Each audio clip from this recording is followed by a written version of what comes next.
We're turning our attention for the next 5 sessions to the books of 1st and 2nd Thessalonians as we examine together some of the commandments of the New Testament that God has given His children.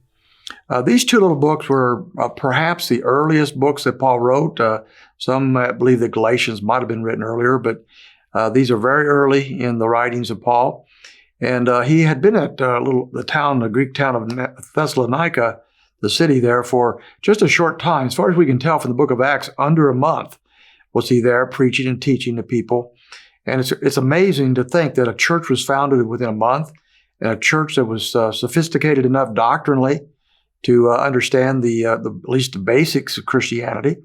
And also a church that, as far as we can tell, the people didn't have a great deal of problems. It wasn't like the Corinthian church. It was just filled with sinful situations. This one certainly had its problems, as all churches do, but seemed relatively in good shape.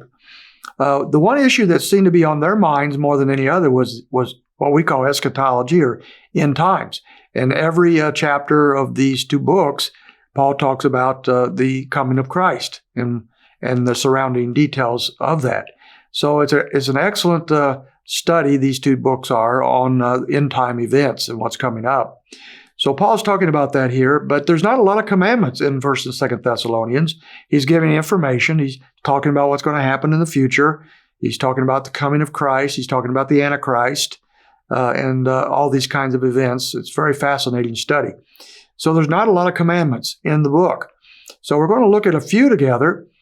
We find it, for example, the first major one that shows up for the general population, and not a particular specific command for Paul himself, is found in chapter 4, verse 18. Therefore, comfort one another with these words. So it's a command to comfort one another. The context, as you might or have already known or guessed, is the context of the coming of Christ, in particular the rapture.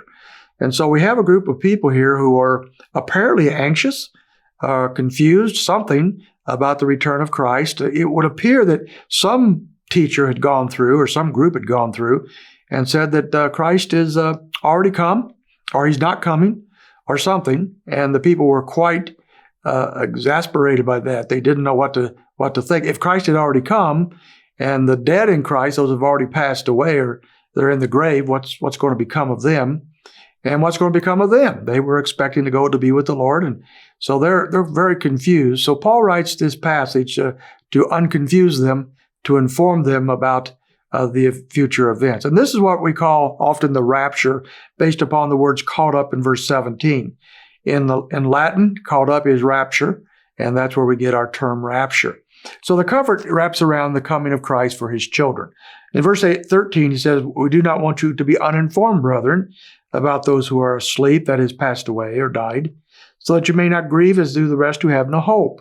There's no reason for the believer to grieve in the face of death.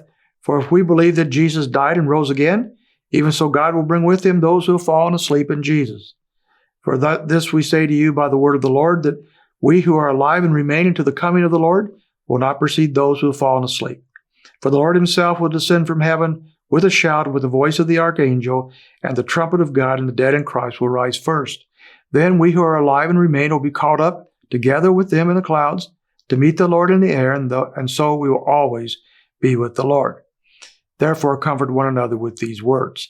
So just going back with a quick overview of what he just said, he said, don't let anybody confuse you. We don't want you uninformed.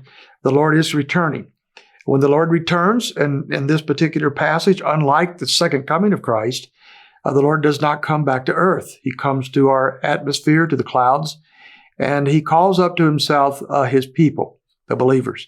The Christians who have already passed away, he says, will be resurrected from the dead. 1 Corinthians 15 tells us they'll be given new resurrected bodies, and they will meet the Lord in the air. But also those that are still alive at that point. Hopefully some of us, we will be changed as well, or we will be given new and glorified, not resurrected because we didn't die, but glorified bodies. And we too will be called out to be with the Lord and with those who had already passed away, who now have been given new bodies. And we will join together, meet the Lord in the air, and it says he will take us to himself, and we will always be with him.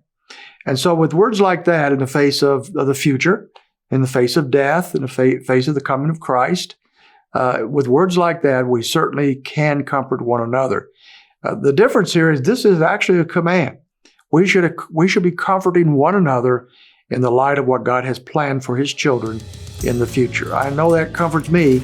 I trust it will comfort you as well.